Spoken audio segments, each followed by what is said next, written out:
Welcome back, everybody, to Episode 2. Damn, you just gonna cut off my intro? Yeah.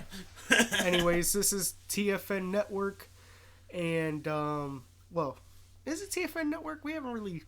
For right now, it's just TFN. Because I kind of feel like Trevor Phillips from GTA 5 a little bit. It's like TFN Network, TFN this and that. It's just you try and make it right. Like there, we gotta start small first, then we could go up there.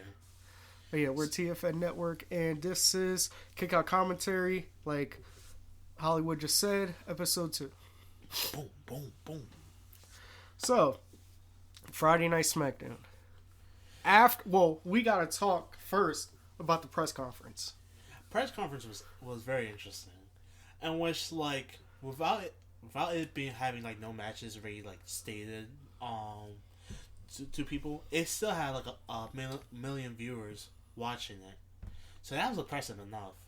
But also the whole segment of like with Cody, The Rock, Roman, and Seth, that was a highlight. That really was a highlight. That was.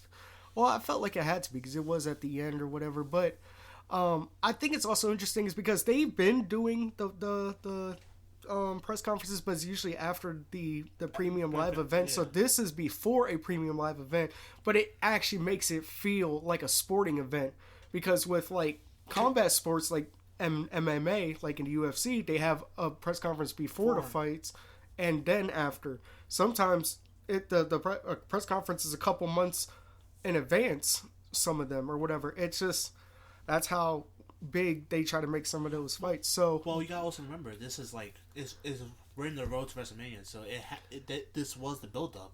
Yeah. So which it makes sense for this to be the press conference, which is kind of still too early. I'm not gonna lie, but we're about to be in Elimination Chamber next week, so it's. I mean, true, but I do kind of know what you mean. Maybe after like the week after Elimination Chamber, like that week after, like that week of Monday Raw, then leads to SmackDown, that would have been fine. Like, okay, press conference for WrestleMania, because at this point it's like, all right, so what's so important about Elimination Chamber right now? Because the match is like confirmed right now is Rhea versus Nia for the women's belt. Then the women's Elimination Chamber match, whoever wins fights Rhea or Nia Jax for the belt, and then hopefully Rhea. In Hollywood's eyes. And then, like... Well, my eyes, too. But this man has a hatred for Nia Jax like no other person on this planet. All I gotta say is this. For people's track records, she should not be a person that should be highly appraised. That's a nice way of ever saying something about her. That's actually the nicest he's ever said something about Nia Jax. That's crazy. But yeah, for more of the press conference... With how the whole build up with Cody and how he chose Roman, on which that was not originally WWE's plan. It really was gonna be Roman versus Rock. But the whole fans spoke out. They did a whole yes movement with we want Cody, and which it stood out, showed how everyone could be united as one. And mind you, that was with other people from different promotions. Why we want Cody, which gives a lot more respect to Triple H because Vince still would have been like, man, fuck the fans. Yeah. But Triple H understands what's best for business is what's best for the fans. Now, I don't always believe in giving the fans exactly what they want. Not 100% of the time. Like sometimes you gotta tease them. Sometimes it's gotta come a little later, whatever. But this has been a 2-year build-up. So because I felt like, honestly, even though we were upset by it last year, if Cody would have gotten it last year, it was kind of predictable. So for him to get it now, even though it's kind of... It's not necessarily predictable. It feels like he's earned it. Like, he really has earned it. Because, think about it. He came in, right? He did a return, fought Seth Rollins 3 times, got injured, was gone for the rest of that year, came back, won the Royal Rumble, and was basically put straight into the main event against Roman Reigns or whatever. So, it wasn't like he didn't really have time to build himself in the WWE universe. I mean, I can understand that. But I feel like we're missing some key elements. Or how you mentioned, like, oh yeah, he fought Seth and then got injured, then came back. Mind you, it was a torn pec, and that he fought. Mind you, most other people would have just canceled the match or like the whole storyline would have been scrapped, and where he was just like, all right, I'm gonna recover for this time period. No, he kept on went through with it, even though it was torn from the bone and all. I give respect to Cody and all that, and then like him win the Royal Rumble, it felt legit. The moment where like this was his year, and where it's like that was a great, that whole year was a build up, and which you felt motivated to go with Cody, especially with the segment with him and Roman. How Roman said this, oh, are you really a main eventer? You never main event one of these live events. You have you even won the WWE Championship? No.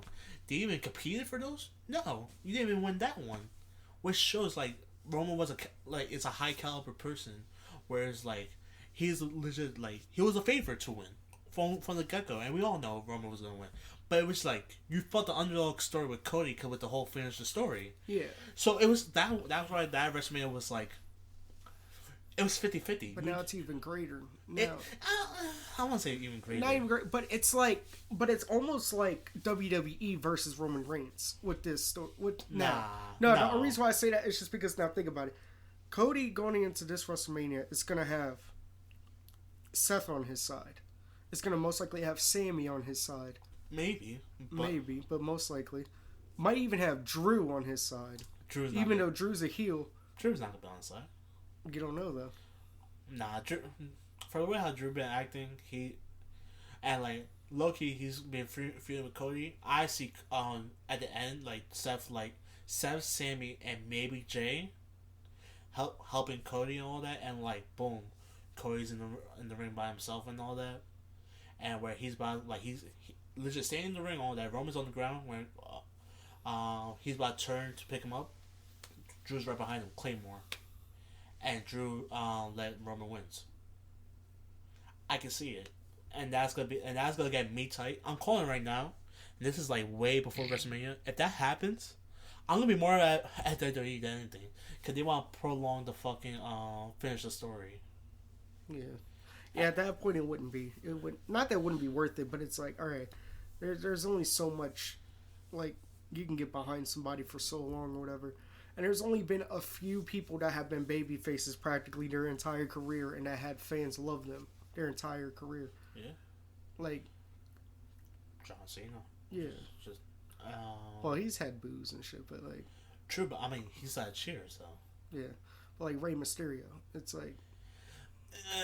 He's never been a heel. Never been a heel. Well, not in WWE. He was a heel in WCW, but in WWE he was never a heel. And even when he went out into the indie scene in 2015 till 2018, he could have been a heel or whatever, but he decided to still be a face. And so, but no, I do get what you're saying, and I would be upset too if Cody loses. But I think Cody really has shown that hard work and dedication gets you to places, because think about it. I seen something earlier on Facebook. That man went from being a jobber to being, like a sidekick or whatever like that, to the top superstar, like one of the face of the company. Yeah, and granted, it took him years, and that's what. And it took him also leaving the company too. Yeah, it took him, like you just said, leaving the company.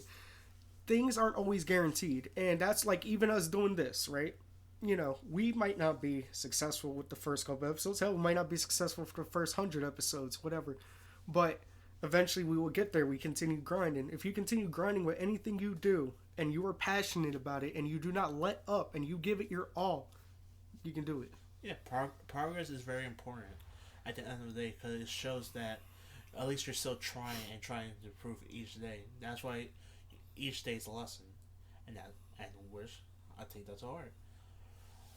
Now, again, you feel motivated for this year for Cody. For me, for this year for Cody, I'm motivated, but I'm not that motivated. Because you felt it should have happened last year. Yes. Because, think about this. It's after... I'm going to tell you, okay, you said from what happened last year. I'm going to tell you what happened this year. After WrestleMania, he's trying to fight Roman again for the title, all that. And he has Brock Lesnar, to be the person to help him. Brock Lesnar at 5 of him, and now Roman went about his day and all that. Cody feud with Brock Lesnar for a few. Who's the next person he feud with? Shinsuke, and the Judgment Day. which is like how he went from like another top superstar now to like Judgment Day are kind of top. They're top, but not. I'll give you that. Shinsuke is still. He's like higher mid card now. Higher mid card, but it's like. But the Judgment Day, they're definitely like. They're higher mid card too. Yeah, they're like higher mid card, low tier main event. That's what I'm saying. Like you need like caliber superstars to go like. Yeah, like John Cena, like that. But not even like that. Like AJ Styles, like and like Randy. Yes. And, there's so many. Like Drew is a high caliber. I'm not gonna lie. Out of all the rosters, I do think in like the major wrestling promotions, WWE and maybe New Japan got the best rosters right now. Of course. Like AEW for a while, I felt had like a very decent roster. No, but they have superstars that are caliber. It's just the writing and the storylines. I think what AEW is really good at is making like dream matches and making good like matches. They're not the best at making stories. WWE is really good at making stories and not always capitalizing and making good matches. While AEW, they care more about the match quality and dream matches and just making moments and things like that, and saying story can come after. Like MJF versus CM Punk was a fucking amazing story. Oh, of course. I feel like the storyline with for MJF and the whole double, it was a whole interesting one, and a lot of people found it on Facebook. A lot of people found it predictable. It was predictable. I'm not gonna lie. You knew it was gonna be like Adam Cole and all that. I feel like it would be a shocker if like all reality, like how like people reported like, oh yeah, his injury was like, oh yeah, it's real and all that. Next thing you know, he's actually walking and all that. It was all like a ruse and all that. And which would have been like, damn, he actually fooled the whole like wrestling insiders and all that. Yeah. But so that, and mind you, that was a big storyline they were doing, on which still kind of fumbled it. Mind you, MJF is still not on TV right now. So he's gonna come back probably later on, probably like during like a big pay per view. Yeah, because I definitely think he re-signed because Tony Khan knows he cannot lose MJF, so he was willing to pay him whatever. It'd be, like I said, I thought for sure that MJF was gonna make at least do like a one match contract where he compete in the Royal Rumble. That would have been interesting. They're saying like just one off appearance and all that. Okay, because Triple H always does like TNA like wrestlers on like to appear on that. So at least it'd be nice to have like New Japan Pro Wrestling or AEW. Well, I felt like they would have a better working relationship with New Japan, but I feel like because of the so much back and forth between them and AEW, even though Tony has said, "Oh, we don't mind working with WWE," on TV you haven't really made that a thing. Like, I want to say also, yes, he said that, but it's also like they're throwing shots at WWE at the same time. That's exactly what I'm saying. It's like you can't say like on Twitter, "Oh no, we will work with WWE," but then you're throwing shots and everything. And WWE's throwing shots, but that's because AEW. It's because AEW's throwing shots first and all that. Yeah. So it's like TNA wasn't like TNA just doing TNA. Yeah, TNA's just doing TNA. So they're low key trying to help TNA. It's like. Yeah. And which I never like when them introducing the TNA Women's Champion for the Royal Rumble and like showing like her and Naomi and showing like, oh, the rivalry these two had. I like that because it was showing like, okay, if you're like want to see how Naomi was doing all that, this is where she was at, and this is now your chance to like you can see like all these great wrestlers. Yeah, I kind of hate that Vince never really liked talking about people's backgrounds like that. And I mean, like over the last couple of years, they started like doing that, but like in the mid like 2000s, whatever, it was just like, oh yeah, no, they were just wrestling somewhere else. Like you couldn't say where they were wrestling at, whatever. But now it's like you could be like, oh man, yeah, they were in New Japan Pro Wrestling for this year to this year, and they did this, this, and this. And I do think though that Shinsuke's low key having one of the best runs he's had, even though he's not. I know it's crazy, right? He's not really winning matches, and he's not winning titles, but it's just he just actually feels low key like a threat. I agree with you. I agree with you on that one. Because like even though he's losing, these are hard fought matches, and these are like good matches, and these are like he's being taken serious. Like I mean, he beat Sammy. Yeah, but I mean he also lost to Cody. Yeah, well, of course it was Cody. Yeah, I was say yeah. Like, of course he was going to lose to Cody. Of course he was going to lose Seth. But like the promos, letting him speak in Japanese, having the anime themed, like they're doing a lot with. And I always felt like Shinsuke deserved better. And because Shinsuke deserved to be a world champion. Yeah, he did. And because my thing is, yes, promos and certain things are definitely important in wrestling, but it's not everything. Like, if you are missing like a component, you can still work with the other stuff to make that work. That's why they have managers. That's why they have translators. That's why they have things. So if his promo skills weren't the best because of a language barrier, or he knew English but he just wasn't fluent, you can give him a translator, or give him a wrestler that's fluent in both, like another Japanese wrestler that's fluent in both, so then they can then even be like a little tag team, and then things like that. There's a lot of things they could do. But here's the thing, though, what you just said, for tag teams are not hot right now. They were hot like when the original brand split, with how with Daniel Bryan and Shane was like Shane McMahon was like running like SmackDown, and like Stephanie and Mick Foley running on Raw. Because tag team during that time period, it was on fire. Cause you got the Usos, you had the New Day, you had Alpha Cat. I said Alpha, Alpha Academy. What's that? Wait, what's it Alpha Academy? With Chad Gable the fuck was their names? I think it was just America Alpha. I think so, something like that. Yeah.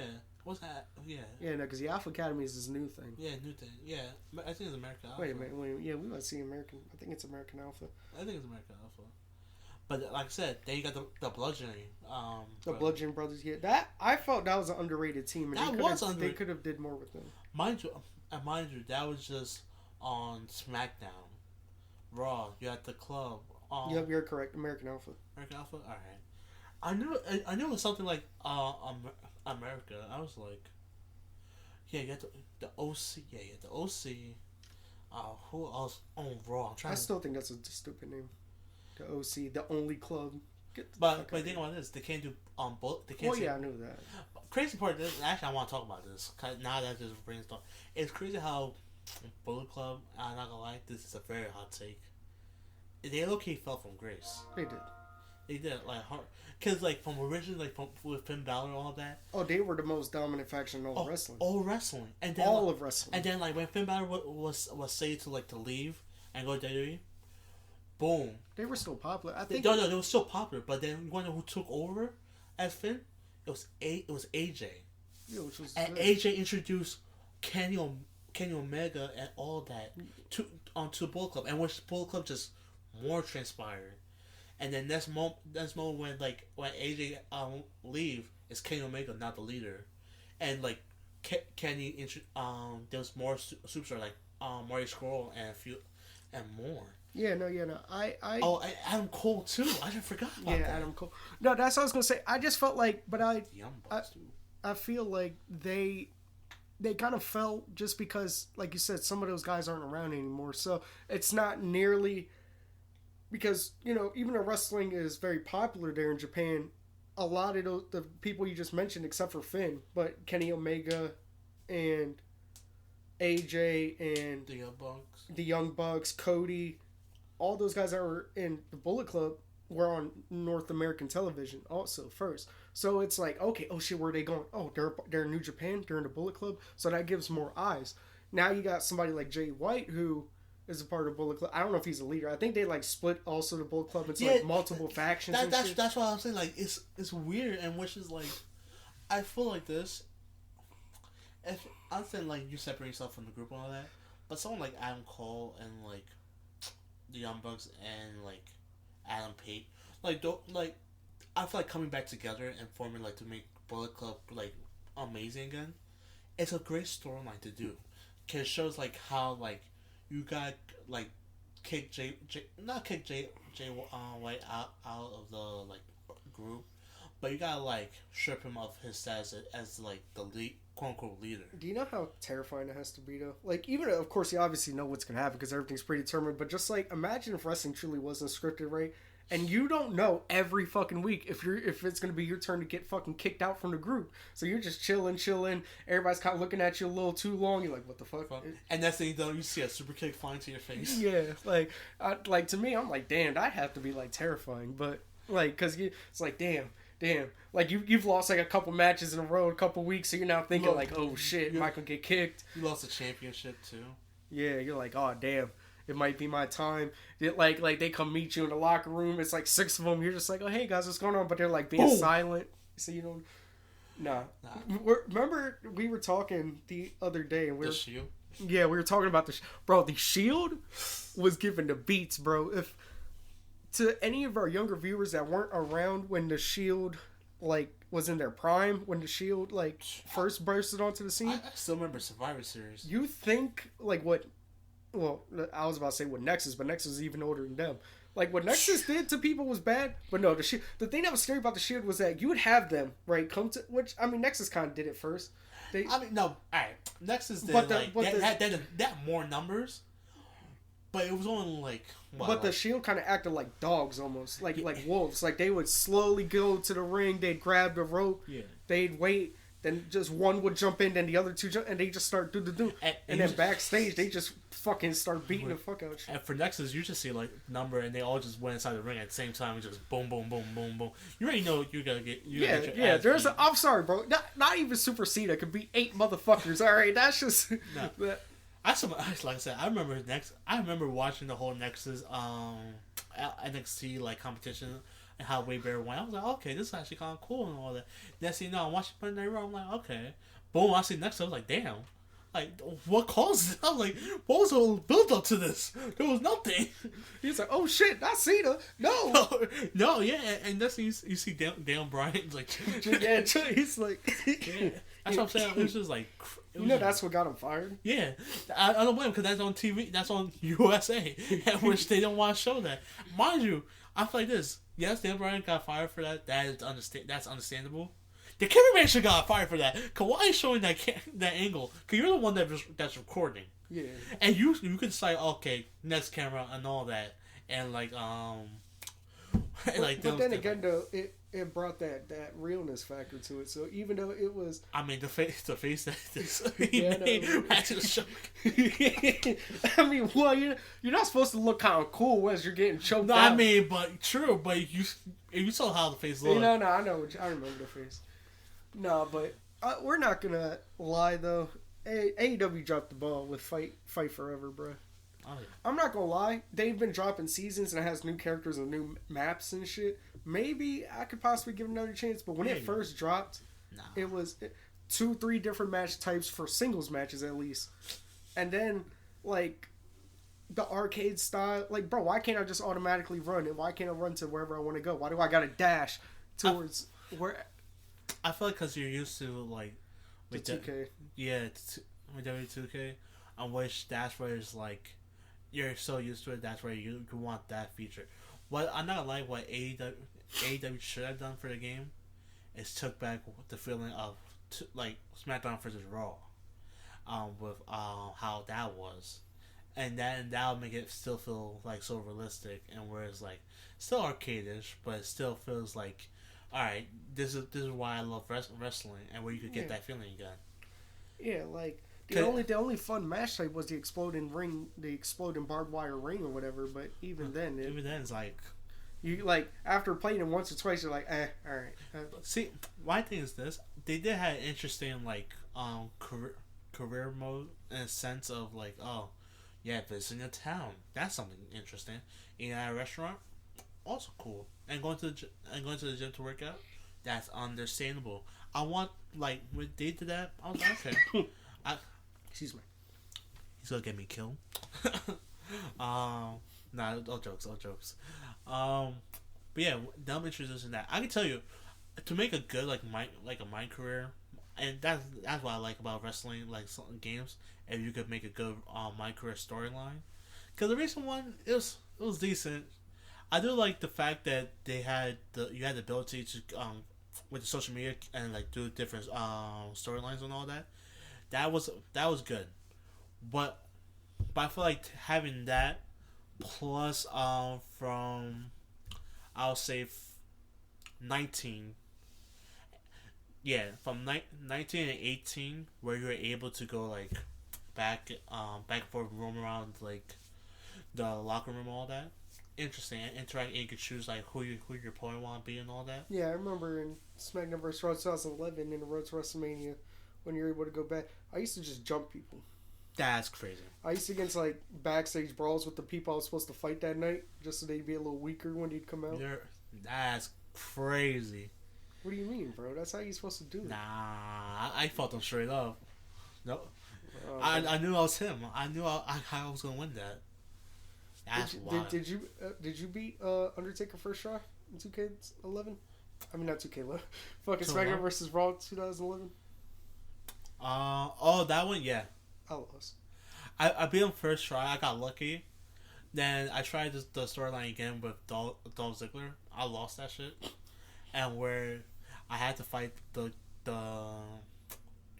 when you lose, you know how if you lose at WrestleMania and all that, what happens to you, right? Yeah, so that shit happened to me. I was like, damn. And I was fighting for my life while my finisher is a sleeper hold and zigzag. But the finisher legit first is sleeper hold. I'm like, I don't want to do this. I don't want to do this. That's finish. So that's why I was like, this is the reason I lost. But now, could you imagine they do like they do like a instead of like beat the streak or whatever, it's like you play as Undertaker and you gotta fight. Oh, so you like basically the $1 million challenge with AJ. You gotta like fight all his opponents that he had, or like some of his like main opponents that kind of like what the showcase did with John Cena, but like with Undertaker. That'd be an interesting mode. That would be interesting, but like I feel like you have to do that when like Undertaker is like the main the main headliner for like the Hall of Fame, or he's the showcase. Well, he was the main headliner, but no, I mean for one like 2K game. That's what I'm talking about. Yeah. Well, I don't know. You see what I'm talking about? Yeah, I get what you're saying. Like for right now, like 30 years though, man. Could you imagine 30 years of your body, just getting dismantled? Mind you, when he fought Shawn Michaels, he did like going over the top rope. Yeah, you know the dude got fired for not catching him. The camera dude, that was a wrestler. He was and I think he was like Jimmy Snuka's son or some shit. And he got fired because he was actually supposed to catch him. Like he was supposed to catch him so that like he wouldn't land directly on his head like he did. Mm-hmm. But because of the fact that he was holding the camera and shit, I guess I don't know. It just. But at the same time, it's like the way how I want to say if the guy had like a camera, like if he was like the one that like they had like photographers and all that during that time like taking pictures and highlight and showing that on their website and all that would make sense. Oh, he has a camera and like boom, he's able to catch. But no, he has a whole camera on his shoulder. That's why I kind of thought it was kind of like, damn, he really fired it. But what could he really do? Like, can I say that? And mind you, let's say that's real. That actually is real equipment. Now you want him to drop property, in which that would have been like a fine, like on you. Yeah. No. So there was no win-win. Yeah. I think Undertaker was a champ though. But I'm not gonna lie. I feel like for how this spot happened, that actually made the match even better. Cause I really felt I felt real. Yeah. It actually felt real. Like damn. Like, damn, that man fucked himself up. Yeah, this match means that much to him. Yeah, and like you see Shawn Michaels legit like, and you really think as a kid and all that, or like say you're in the crowd. One of the best. Wait. But I would say like as a kid, or like you're in the crowd and you think like okay, like Shawn Michaels gotta get hit and all that. Next thing you know, you just see Shawn Michaels grab a cameraman and legit Undertaker did that shit to him. You're like, damn. You don't know if this is real or not anymore. Yeah. No, what I was going to say was, I think one of the best sells was when it was the end of an era, when it was Triple H versus Undertaker in a Hell in a Cell.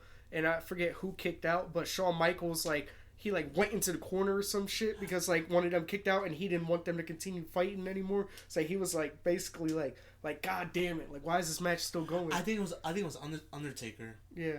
Yeah. Oh yeah. And they kept they both were trying to tell Shawn to to end it but he's trying to be fair to both of them. He's like, Shawn, end it or I will. And then Triple H is trying to fight him and it was such a compelling match, bro. And that's just three of some of the best people in the business. Yeah. That's how you're supposed to do it. Not older talent burying younger talent. You have older talent with older talent with older talent, putting on a compelling story that them with their years of experience and skill could do. And Goldberg. what has there ever been a match or storyline that's ever made you cry? Shawn Michaels versus Ric Flair. That made me cry. I don't think I've actually had a match that's made me cry. I've had matches that made me sad, like when Jeff Hardy lost to CM Punk in that steel cage and he got fired. No, but what also made me sad was WrestleMania 26 when Shawn Michaels fought Undertaker and he just looked up and did that, and Undertaker wanted to cry, so he started like looking up at the ceiling and shit, like, oh, there's just some nice lights, like. He already knew. Yeah, like, yeah, that, bro. Wrestling. My dad used to always say wrestling's an art form, and I low-key agree. If it's done correctly, wrestling's an art. It really is. Oh. Yeah, we can now go. God, we sidetracked. We're talking about the press conference, and then we talk about so many other shit. Then yeah, after the press conference and all that with The Rock, talking to Triple H for him to fix it and all that bullshit. Then Triple H on like the opening on SmackDown saying like, I'm the one that runs this and all that. I'm the one that is in charge. I felt that. I was like, all right. Yeah, he was talking his shit. He let his nuts drag. Oh, my body. And them introducing like the men's elimination chamber match qualifiers, because there's only two people that qualify so far. Right Randy now. and well, LA Knight qualified. We know that. Oh, who? Drew, because Drew fought AJ, and that was the opening match. That was crazy. So you have that, and then you have the female one, at which is right now currently is Becky, Liv. Is it just Becky and Liv right now? I feel like we're missing someone. I don't know. Time's blending together so much for me. That's crazy. I'm about to check. And all that. But I don't know. Who is actually gonna be up at 4:00 in the morning to watch? I want to know, cause we're going over to our friend's house Friday night, and we're just gonna stay up or like take a nap or some shit, and then get up at 4:00 in the morning to actually watch this fucking show, and then go back to sleep. It'd be like that. I'm not gonna lie. And you know what's crazy? I didn't know they had it. They do have a nice ass air mattress. Okay. I want to say this. No, it's comfy. Like, I slept good as shit on that shit. Cause you gotta remember, for New Year's, it was me, Jordan, Goofy, Sam, and Mon. Mon was just staying there because Mon's situation. Mon. Yeah. So Mon, Goofy, and Sam were all on the couches. So they pulled out the bed for me. But fucking, it's still, I don't know. That's crazy though that it's gonna be in Australia. So it's gonna be at that time. But I'm excited.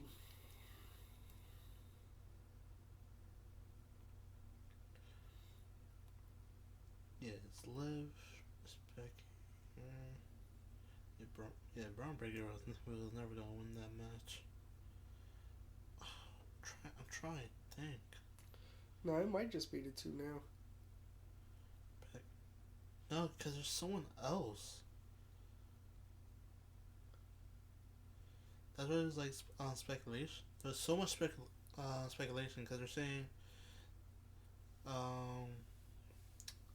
it's supposed to be Liv,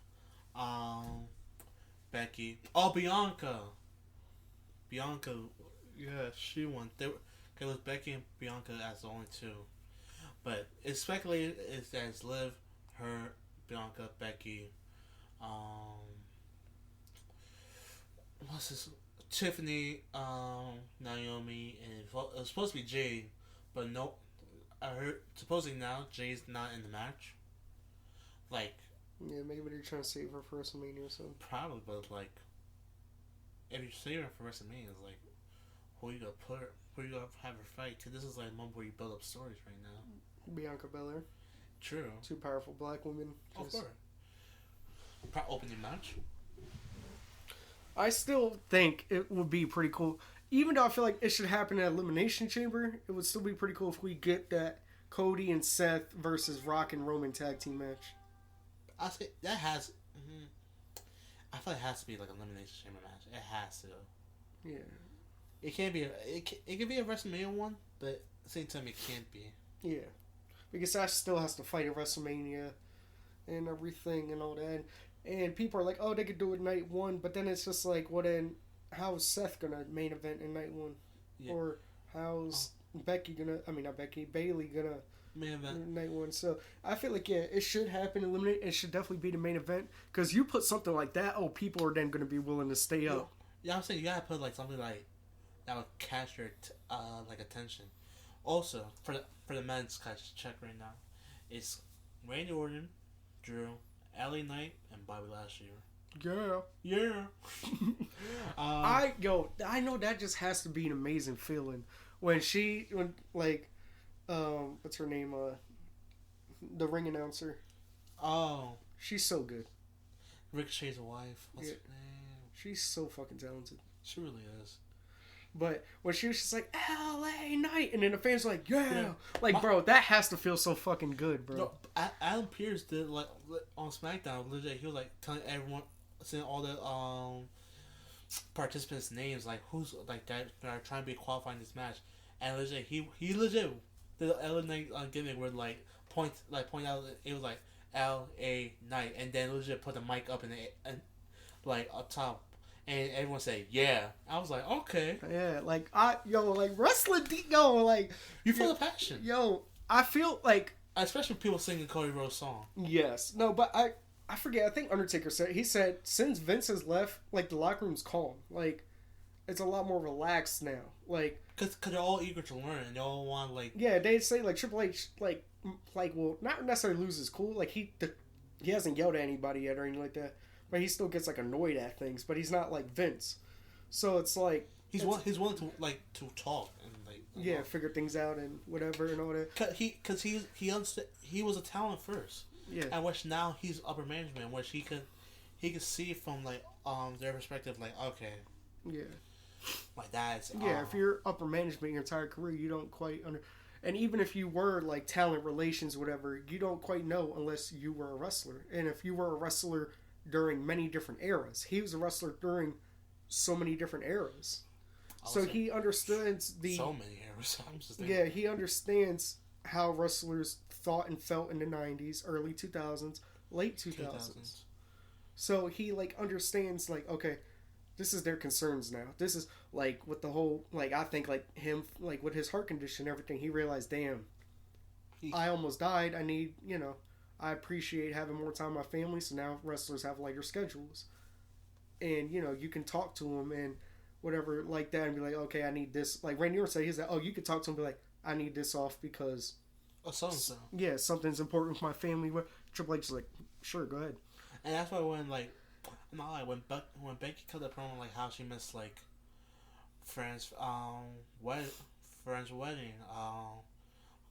her baby like steps and like moments like that, and then like her father's funeral.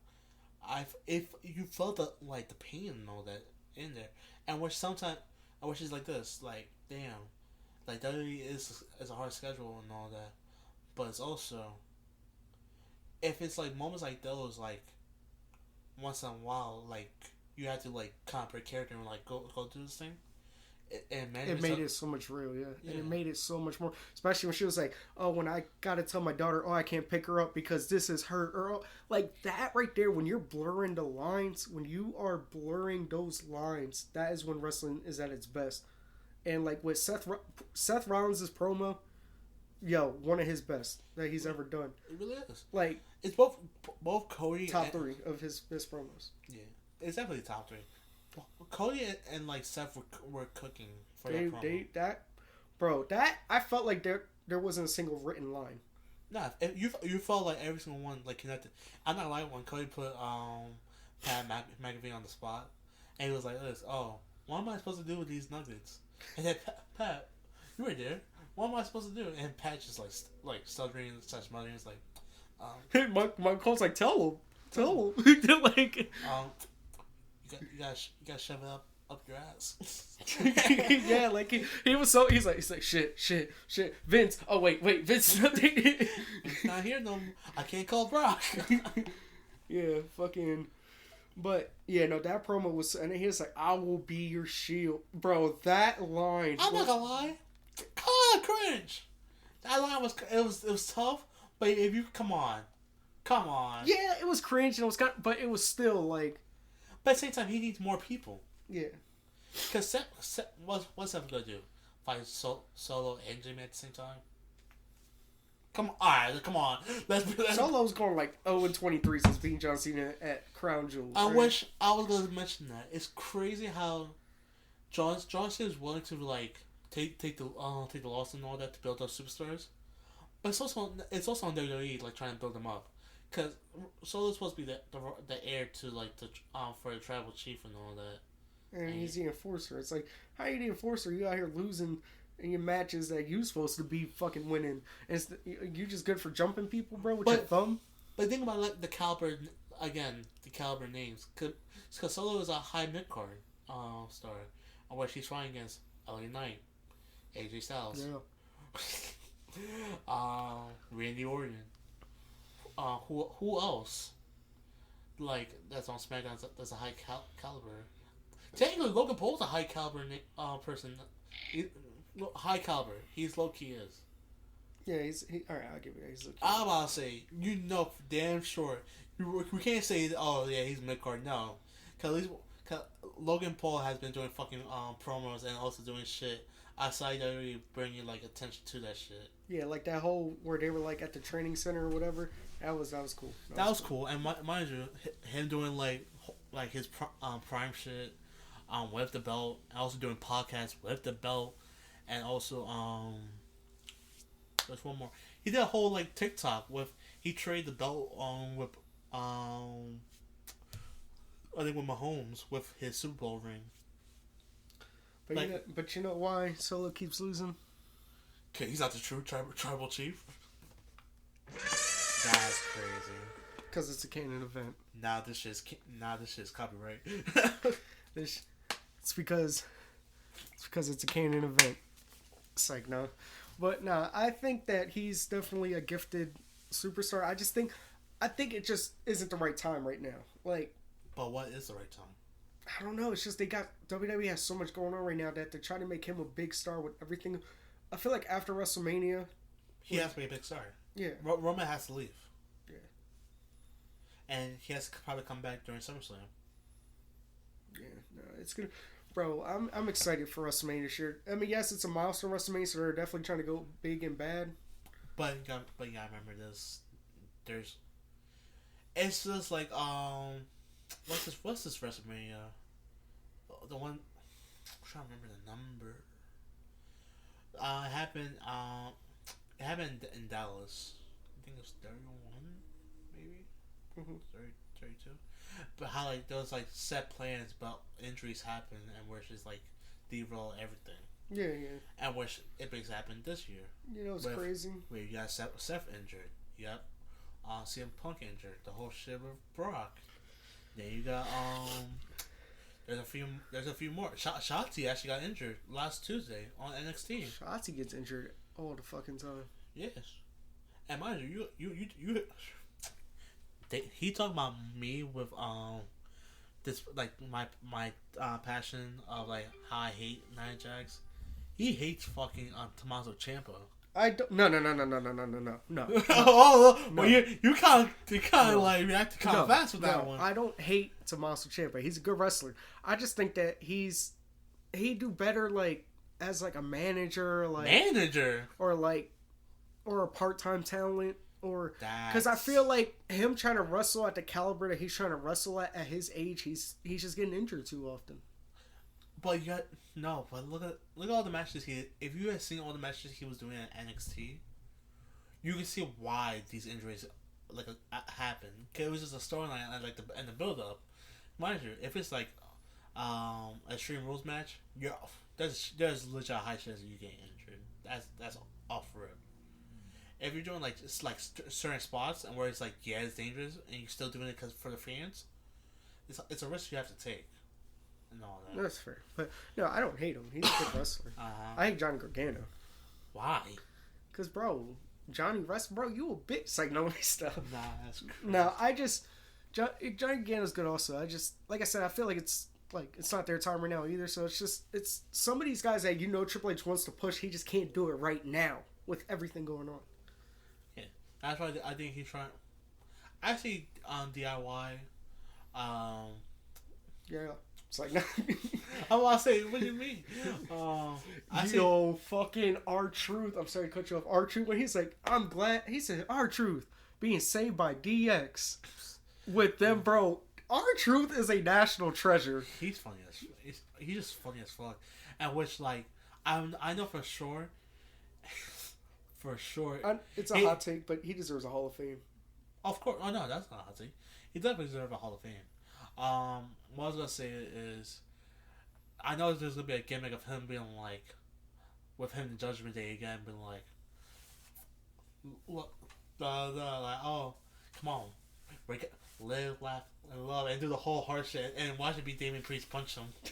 I can see it. It just cracks me because Damian's just like, listen, I like you, so I'm not gonna be the one to do this to you.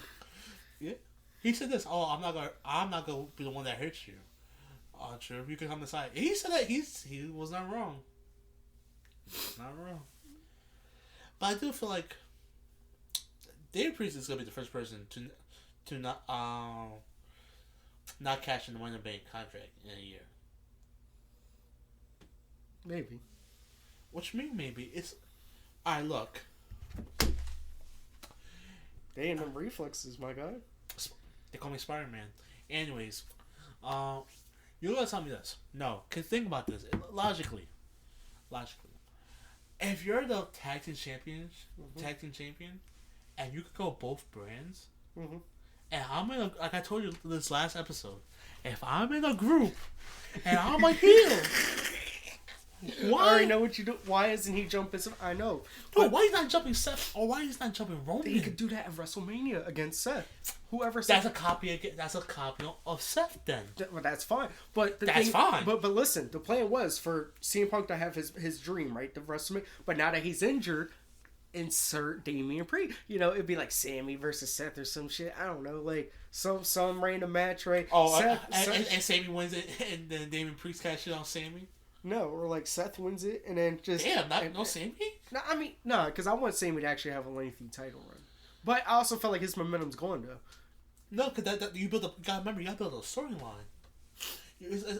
No, but I think he was hot fire like last year, and he even though he won the tag team titles, he definitely if he would have beat Roman elimination, I don't think nobody would have been upset. People would be upset. Well, yeah, like could think about casuals, but.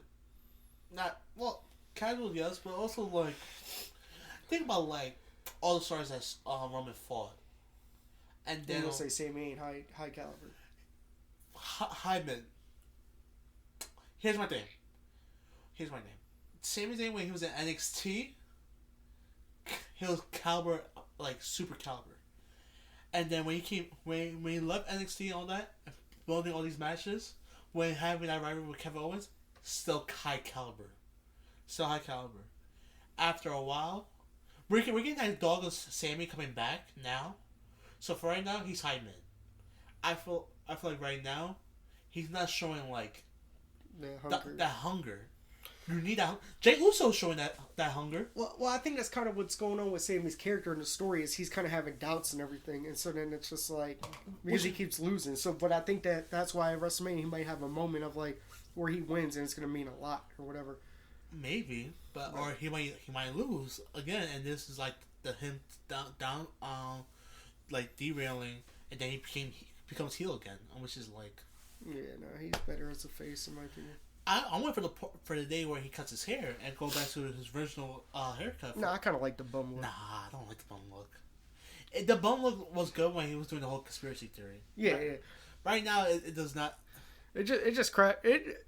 That whole that one fucking SmackDown that he did where Roman had Jimmy and Jay rip his shirt off because he was like, "Oh, you're no longer in the bloodline." Not while wearing that, and it gave him his own shirt. That was funny as fuck. But like he was like he was confused. He was like, "I bring you into my family, it's Solo." That cracked me up too, because I'm just like, Sammy really was just kind of sitting there, just like he was about to really. I'm sorry, bro. That move, I cannot take it serious, bro. The thumb, no. Yeah, put a fucking thumb on my chest. Oh man, I'm out for 30 fucking minutes. Solo needs a new finisher. Give him the Samoan drop. Even though it's a basic move, that can still, or it has to be a move that he can do to everybody, and like he can still Wade Barrett's the bull hammer. That fits with his character too. As a street champ or whatever, he could just. Bah! I see Solo as like he's doing it as like a submission. I see it as actually like a sleeper hole. Yeah, that low key. Legit, like Solo is the type of he would look like to put you to sleep. Yeah. So I agree with you there, but I also think like you know how like fucking Will Ospreay, he like will get on top of you, pause, and he'll like start throwing down like elbows, but it's like looks like real fucking real, and it's like deadly. If he did some shit like that, that would be like yo, he'd look scary as fuck. But that could also lead to injuries. So I don't know. I don't like because like if he did what like Brock Lesnar did to Randy, but just not busting people open every night, that would be like. That'd be a good finisher, or like a good finishing sequence or whatever, and I'd make him like terrifying because it's just like, bro, like once that happens to you, you're like done. Not all was like, well, Ospreay, he would have been out. He's definitely a person that WWE they would definitely love him. And oh yeah, they're gonna get him soon.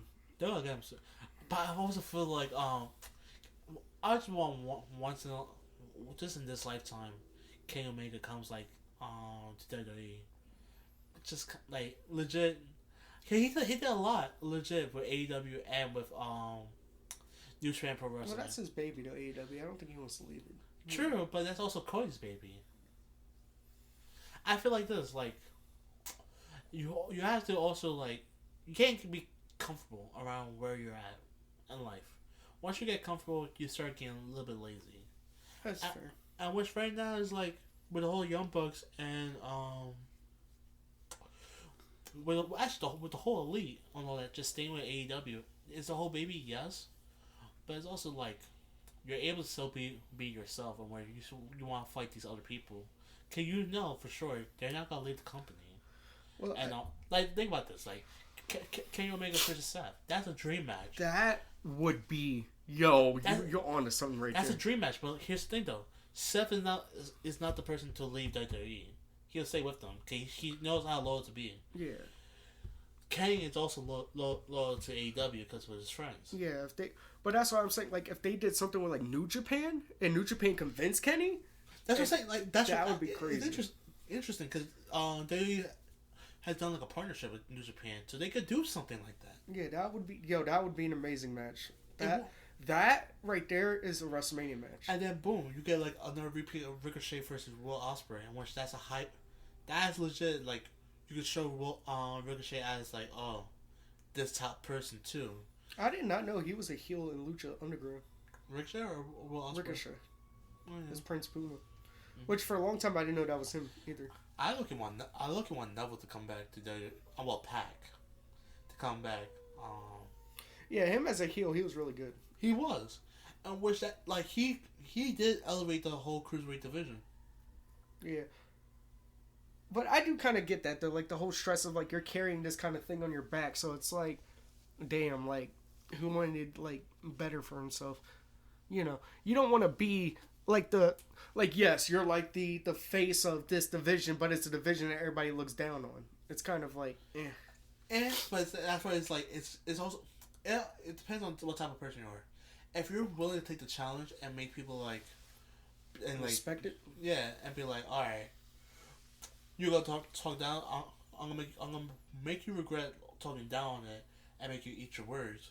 Cause Neville was an amazing champion, and then he lost it to Enzo. Which Enzo brought some attention to it, but it was a wrong attention. That's why who beat Enzo? It was like I don't fucking know. Enzo's a fucking clown. it was someone they introduced, and it was like I'm trying to remember. But they was it Kalisto? Yeah, it was Kalisto. Damn, that's crazy. He lost to fucking Kalisto. And He then lost to a fake ass Rey Mysterio. That's crazy. That's fucking crazy. Then I forgot who Kalisto lost to. Kalisto lost to someone, and then then that champion fought Buddy Murphy, and Buddy Murphy was a great fucking cruiserweight champion. Buddy Murphy can throw down. I'm not gonna. And he got Rhea Ripley, bro. He's winning in life. He's in AEW, probably getting paid decent. He's not working as much. See, he got Rhea Ripley. Credit for this, I feel like what could have elevated, like, because you're showing, like, okay, these superstars that are legit known for being, like, kind of like hard hitting and all that, and they're technically considered cruiserweights. That's fine. Seth Rollins, imagine Seth Rollins, and because how Seth Rollins is, how, like, during the whole architect and all that, let's say he got back to, like, kind of like that fit. And like, you know what? I want to fight for the cruiserweight, and like they do the whole weight in and all that. See, like, okay, are you actually part of it? And Seth Rollins 205 on the dot, and just like this. And you know how Seth Rollins is. He's gonna go crazy on the ropes. Boom, boom, boom. Yeah. Well, I think that he's a little older. His body's a little more banged up, so he wouldn't be able to beat. I know what you mean, though. But at that time. Yeah, at that time, yeah. I thought you were saying like if now. Like, no. Now he wouldn't be able to keep up. No. But like, but imagine like Aleister Black. Aleister Black is a fucking beast, bro. I was saying you have like all these different like cruiserweights, and like they're redefining like what cruiserweights are. Like some of them were hard hitting, some of them were actually fast moving, some of them were actually like a slow burst, where it's like they slow down, and then next moment, boom, boom, boom, boom, boom. Am I the only one who like Raw Underground? Probably.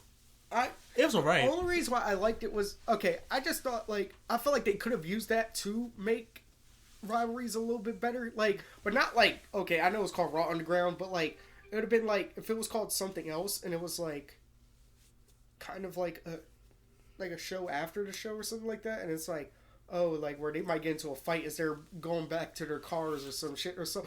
Like it just makes things a little more realistic. You just have these like shoot fights where you're just like. It's just two random superstars going at it. It's just kind of like, what the fuck? What's the point? That's what I'm saying. Like, who really cares about this shit? Yeah. I wish it's like, all right, moving on. I feel like Raw Underground. I'm thinking so like, I think of like so many storylines you could have done. Like Bobby Lashley and who could you do with Bobby Lashley? Can I try to think? I'm trying to think of Braun Strowman put Bobby Lashley through the stage shit or whatever. Yeah. That man Corey Graves said, "Holy shit!" That was good. You remember the John Cena versus Ryback in the 3 stages of hell type shit? What pay-per-view was it? I think it was Hell. No, I don't think Hell in a Cell. Might be Hell in a Cell, or it might be TLC or some shit like that. Okay, I know. Season 1, I'm guessing, right? Well, season 1, yeah, but it was like first, I think a lumberjack match, and then Ryback was a heel. Yeah. Oh, because it was probably like 2014. Yeah, and Cena was champion. He was WWE champion. It was before they unified the World Heavyweight. Yeah, so it was 2014. Yeah. At some point, yeah. So yeah. I'm trying to remember. I'm gonna like look that back up right now. I know this is the lumberjack. And I feel like it was an ambulance match also. Yeah, I think they had that ambulance match. Yeah, I'm so happy that's coming to 2K24. I'm excited. Yeah, you're getting put in that ambulance. I'm letting you know that. No, I'm not. Yes, you are. I'm getting a cheating controller, bro. You can be like, bro, how you pressing X that fast? I'm like, I don't know, man. It's just skill. That's crazy. But you're not gonna win. It's fine. You're not gonna win either. Oh wait, no, it was that payback. Which is interesting. I don't know. Yeah, boom. Yeah, on Raw, right back to her heel. That was John Cena as a number 1 contender. It was the last standing match. They fought in Extreme Rules. Cena won. So to rematch remains the 3 stages of hell match at Payback. First fall was a lumberjack, and which Ryback actually pulled out the win with his shell shock. John Cena even things out, hitting an extra adjustment. It was a tables match. Makes sense. And then last match, ambulance match, which is alright, but it's like how you go from like lumberjack to tables then to ambulance. I'm not gonna lie, that kind of like yeah, you could have started with tables and then went to lumberjack and then ambulance. Yeah, cause that would show more gruesome and like.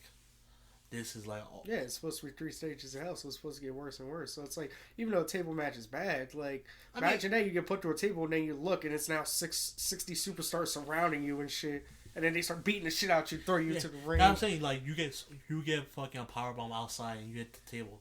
They surround the ring, and they ring the bell because like yeah. Now like imagine it was John Cena outside, and imagine people that he buried. Like throughout the company, they're just like, all right, you can't just start beating the fuck out. Beating them. It's like it just shows like, all right, you could actually get involved. I won't be a part of a wrestling faction just to beat the shit out of people backstage. That's crazy. I don't blame it. I'll do the same shit also. Like, cause those segments are like some of the funniest. Like, what cracks me up is when people are in the middle of doing an interview and they get cut off and they just get thrown off, like thrown out of the camera's view, and they get the shit fucking beat. See, I actually crazy part is, and you gonna be like, this is a major hot take. I feel like this Undisputed Era was a better Shield. Yeah, okay, you gotta see what they were doing. Cause they received all the gold in NXT, and they held that for a year. Like they held that for a year. That's gonna be the question. That's gonna be the question on Spotify or whatever. I'm gonna put a question like at the end of every like episode that people can answer. That's gonna be the question. Was Undisputed Era better than the Shield?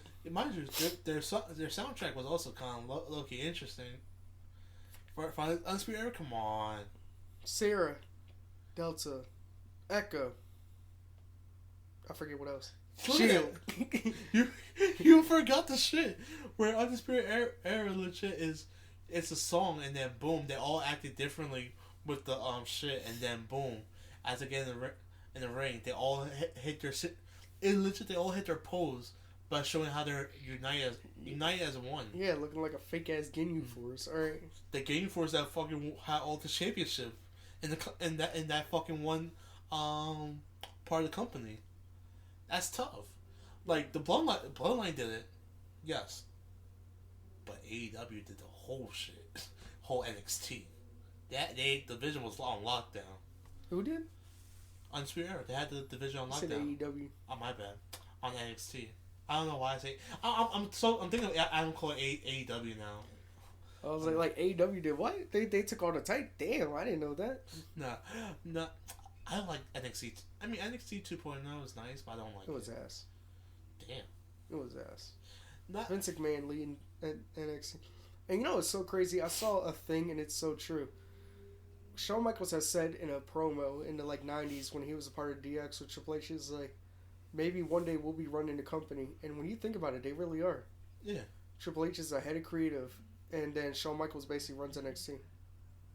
And he does development. Yeah, right, like that's fucking crazy. Have you ever seen the videos of Have you seen a new chick that just came on NXT?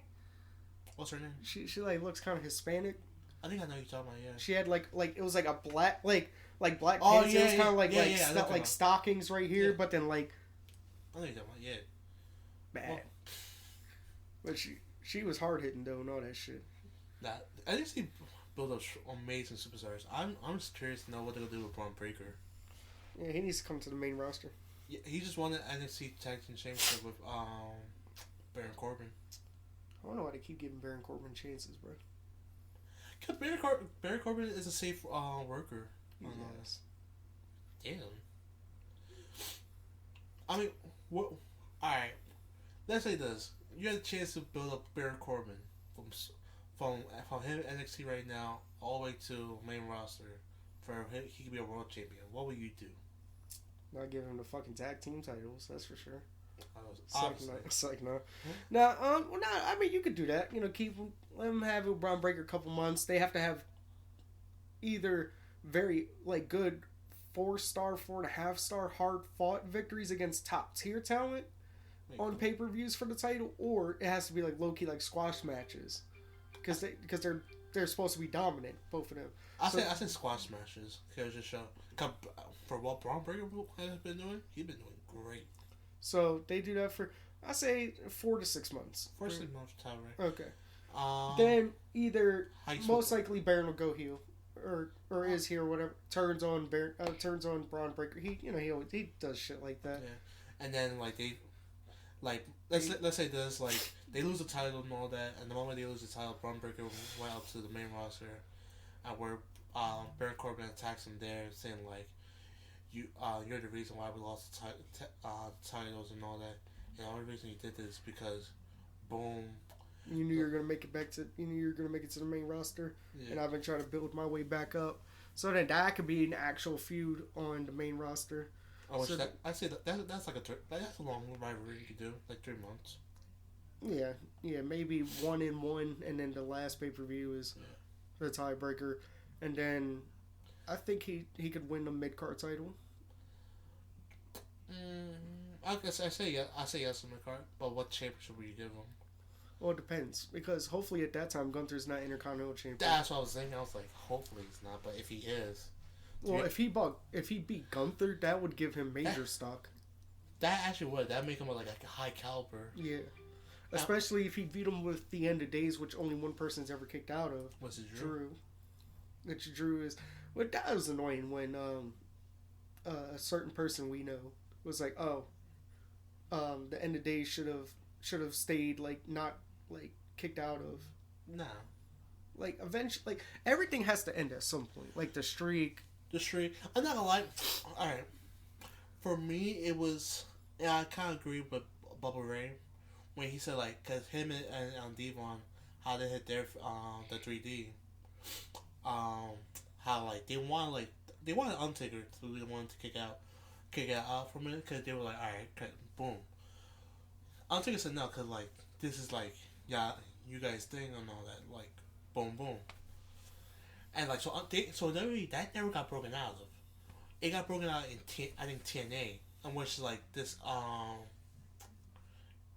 young talent, like, broke out, like, he kicked out, which it was like, it was not planned at all, and he just did it. I'm just like, that's kind of wild. Remember when Will Ospreay hit somebody with a one-winged angel and made them kick out? Yeah. To spite Kenny Omega? That was. It was tough, but you see what I'm talking about? Like, see, that's understandable. But I mean, like. Yeah.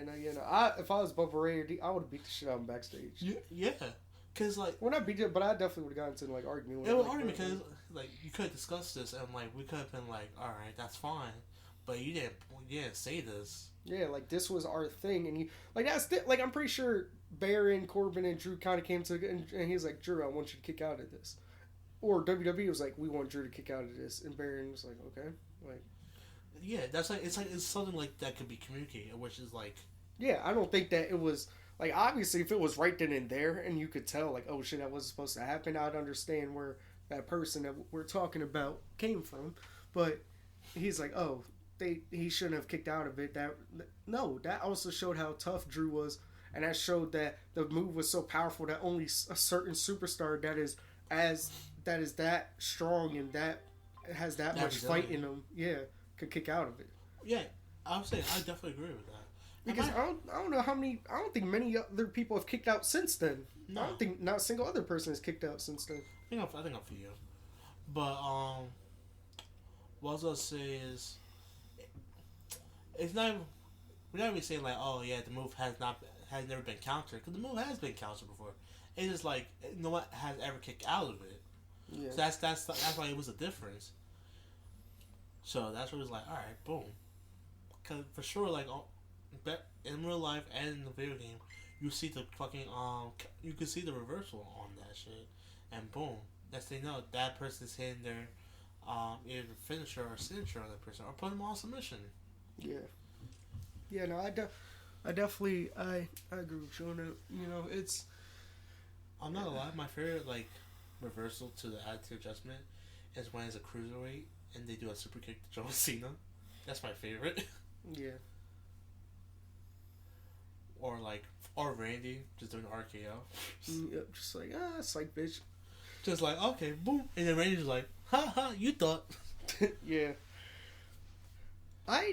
It's cool when you see like these guys that you grew up watching like mature as you watch like Randy Orton matured as a person as we grew up watching him. He was like this kid or whatever like that, and now he's this man, this responsible kind of dude. Is like I seen a thing and it was so like it was the second time I saw it, but it was Kane talking about how he was at some sort of event, some sort of game, something like that, with his wife, and he was at the concession stand getting sodas for his wife and him, and this lady came up with her daughter, and she was like, "Hey, hey," and like, Kane, and he's like, she looked kind of familiar, and it was she then showed him a picture, and he was starting to like break up a little bit, like as he was talking about it. It was a picture of him with her son, just a few days prior, and that was the last picture she got to take of her son, and it was a happy moment of him with somebody he was inspired by, which was Kane. So like he's like trying, like he's like crying low key a little bit as he's explaining the story. He's like it is great when you're in a position where you can just give somebody, just even for a little moment, some joy or something like that. That shit, woof. That shit just goosebumps. Like, look, bro, goosebumps on my body, bro. King is amazing. It's crazy how he never won the. Has he won the WWE Championship? He won the World Heavyweight. I know that. Oh no! Yeah, he won the WWE. But it was for like World Featherweight Championship, right? Yeah, it was for a night. For a night. Yeah, he lost it at Monday Night Raw. It was the first ever first blood match, him versus Stone Cold, and that was back in the era when he was wearing a mask. So I was like, of course we already know Stone Cold gonna lose, because like how the fuck you gonna make this man bleed through the mask? Like, and then it was like Undertaker hit Stone Cold in the head with a chair and busted him open. And so then Kane became WWE champion. It's just stuff like that, or like John Cena with the Make-A-Wish shit. It's just when you have a platform like that and you do use it for good. Because, wrestling has had some pretty crazy stories and some pretty nasty and disgusting people in that industry. But you've also had some pretty good and kind and generous people in that industry as well. So there's bad in everything, but to have some good and to have it outweigh the bad in the way it does for wrestling is amazing. Like the whole thing going on Vince McMahon, I honestly, it made me really happy that Seth, despite all the opportunities he's gotten, all this stuff like that, he said that he hopes that Vince McMahon and anybody else who's responsible gets exactly what they deserve. And Seth's the company man. He could have said something like no comment, or he could have been like, nah, I don't think Vince McMahon would do something like that. I told it how he felt. He kept it being. Yeah. So it's just, I just respect that when people don't, their morals don't change just because of where they're at. Some people say like, oh, fame changes you. I think if you let it, and I think it's not hard to not let it change you. Because you've been a certain way your entire life. There's no way money can just change you like that. Well, I feel like it's money could change you, but it just opens you up more to the person you always have been in your mind. Yeah. Cause everyone had these ideas like, if they ever won the lotto, what would they do with the money, and so on. So like not having the opportunity to do shit like this, it's boom. So that's why I feel like again it's not all superstars. It's just like certain ones, which you can't like judge the whole batch of apples as like bad. Yeah, yeah, of course. Yeah, no, yeah, it just doesn't make sense, you know. It's just crazy how some, you know, I'm glad that a lot of those superstars they don't get that second chance. Like, you had people like Ric Flair and other big superstars who were kind of known for doing some crazy shit who kept because they were so high up or whatever, they kept getting opportunities, they kept getting chances, they kept whatever. Now people are getting punished for that shit. Velveteen Dream, one of the biggest stars in NXT. Well, definitely one of the biggest. Look at what happened to him. You know, look at Alberto Del Rio. That man's now wrestling in high school gyms because no major company will take him. So it's hey man, you know, the bad deserves what it gets. You know.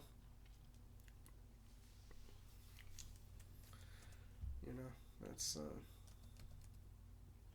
it's just interesting just to see like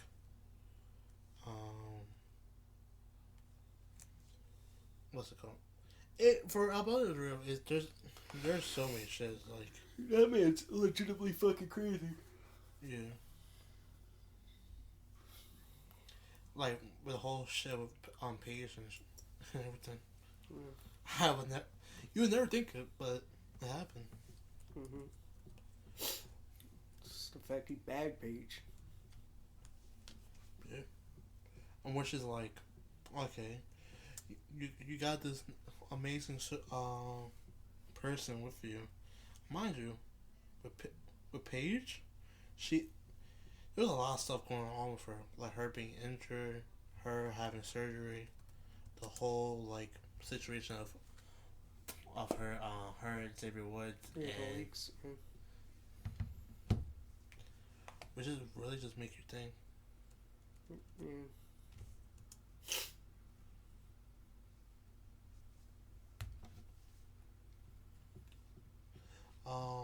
What else I was gonna say?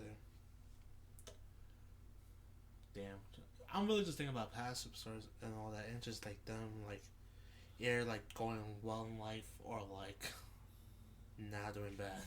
Yeah. No, it's just like I said, it was great. It's what also pisses me off is how people like judge people. Like we judged, like Triple H. We judged John Cena for like, oh, they buried people, whatever, and they might have. They might have. And technically, so they have. They have. But so have other superstars. And that's just kind of the nature of that game. If you are a way higher standard, they're gonna have you bury that other guy. But now look at what they're doing. Look, fucking Triple H tried to have Curtis Axel put over. He tried his hardest. Yeah, he tried his hardest. John Cena hasn't won a match in like 3 years. Every time he comes back, he's losing, and he's lost to fucking Solo Sikoa. He's lost to Austin Theory. He's lost to these great younger guys who needed that little boost, beating the GOAT practically. I still say, at the end of the day, there's no such thing as a GOAT. I could say that there's a greatest of a decade, greatest of a time period, but there's no such thing as a GOAT. Because I mean, no, there has been some GOATs. No, I believe that. Okay, all right, I'll give you that. I can believe that there could be multiple GOATs, but to have one definitive greatest of all time, no. And that goes with any sport. That goes with any fucking video game. That goes with any fucking movie. That goes with any fucking actor. Anything, because whatever somebody has done, somebody else could do, but better. They could break that record and do it faster, stronger, better, younger, whatever like that. So there's no such thing as a GOAT to me. So, I don't know. I don't know. So it's But you gotta think about it. I feel like everyone's goal is different for many shapes or form. One like, for example, everyone would say like Stone Cold is a goat, Kurt Angle is a goat, Undertaker's a goat, The Rock, John Cena, CM Punk. Nah. Who else? Edge. Some might even consider Christian as a goat. Which I'm not gonna lie, Christian. You don't think so? I think he's definitely proven his worth, but I don't think he's a fucking goat. Like, I don't think he's even Hall of Fame material. That's not even Edge and Christian? Maybe as Edge and Christian, but not. But then again, they weren't even a tag team for that long. I mean, that's also true.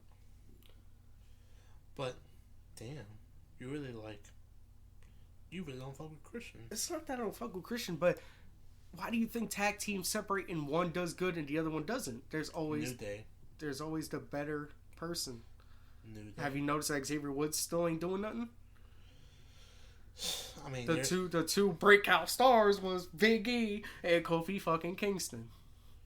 That's true. I wish like the only thing that was good. You want to know something crazy?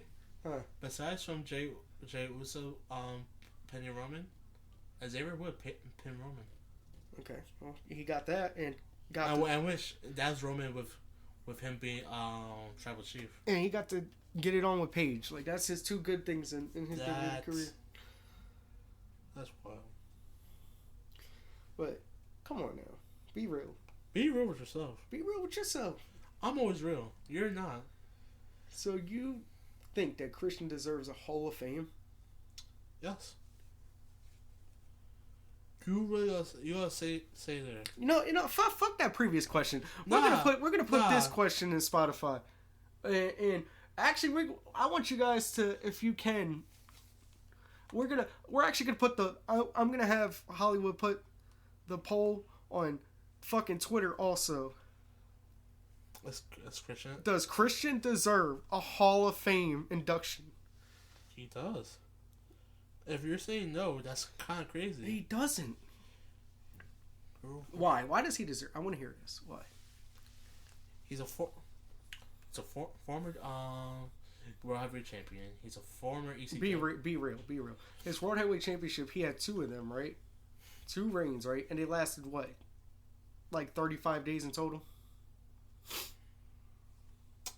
Hey, his first reign literally lasted 5 days. And then his next one lasted like a pay-per-view. Or like 2 pay-per-views or some shit. They were not long at all. He only won it due to being Edge's best friend, and Edge retired. So it was like a feel-good story. You could say the same thing with Rey Mysterio in the Royal Rumble. Yeah, you could. And are we going to dispute that Rey Mysterio is not a Hall of Famer?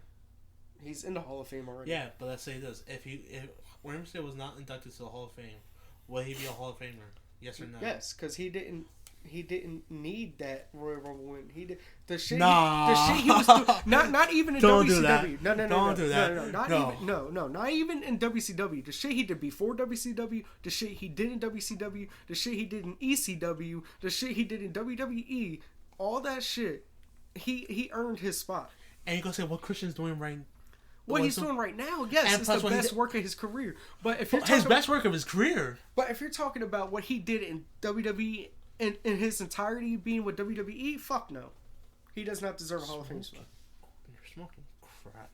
Put that on Twitter, bro. Put that on Twitter. I'm gonna put on Twitter, but you're smoking crack. Like, bro, that's crazy, man. It's really undeniable. Again, it's fucking wild.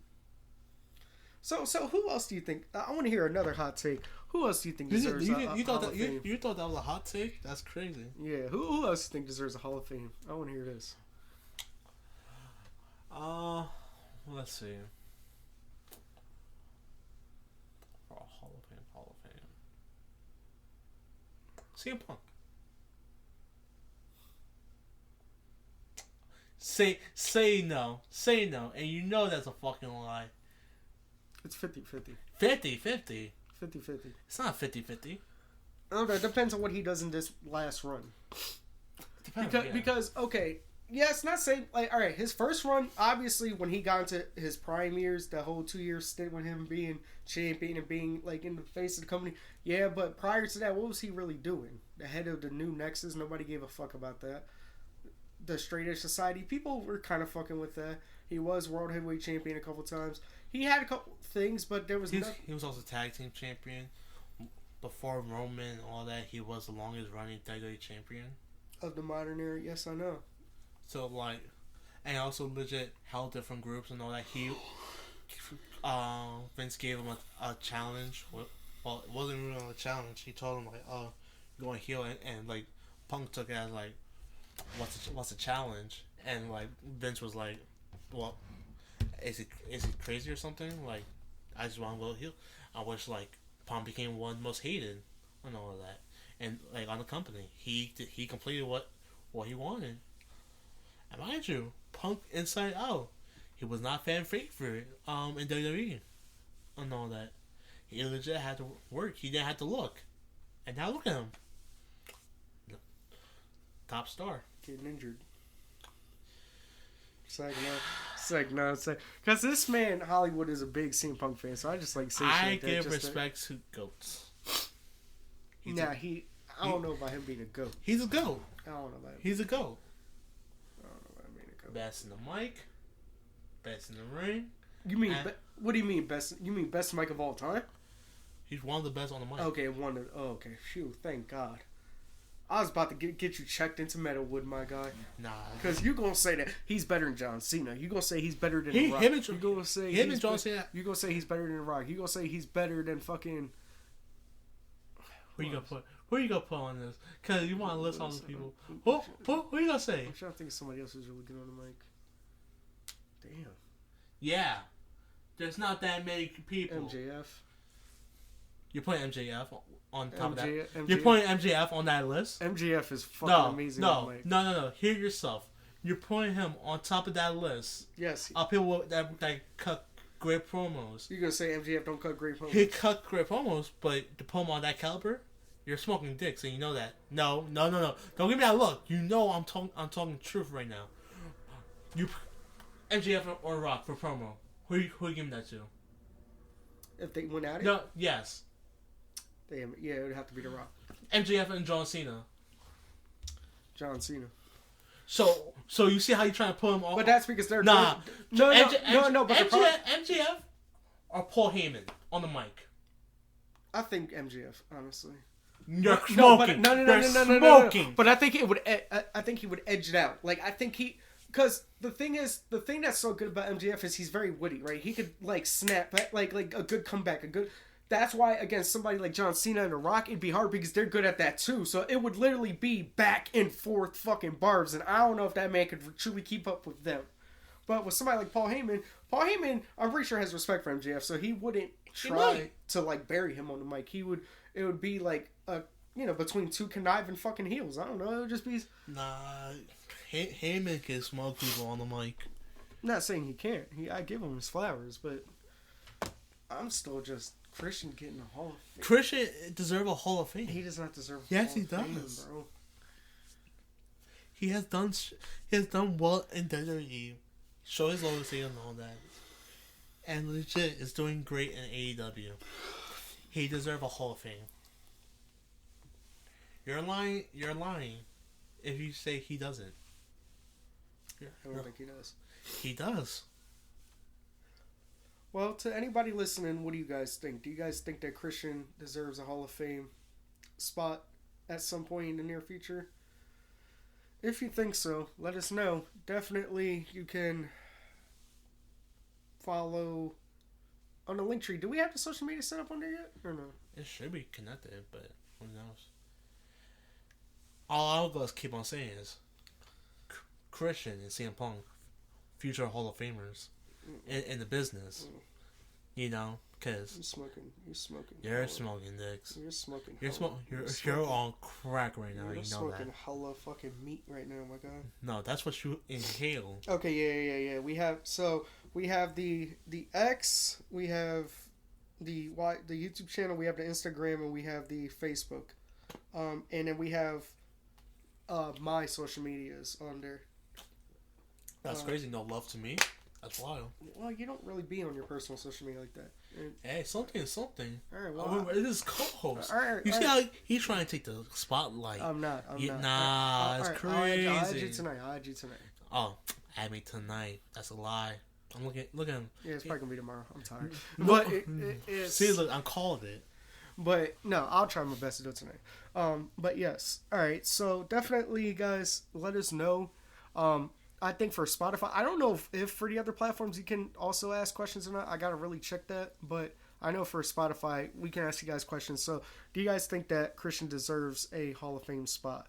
Let us know. Which the answer is yes. And if you guys do, we will actually look at that, and then we'll talk about that on the next episode. And we will respond to this, cause. So, I am SBC Prophet. And I'm Hollywood, aka Heavenly Demon. And we are TFN. And we out.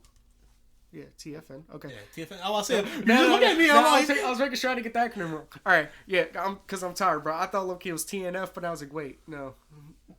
Okay, so yeah, it's TF. All right, we're TFN, and we're out. So. Man's tired. Yeah, we it's fucked up. Anyways, love y'all. See y'all.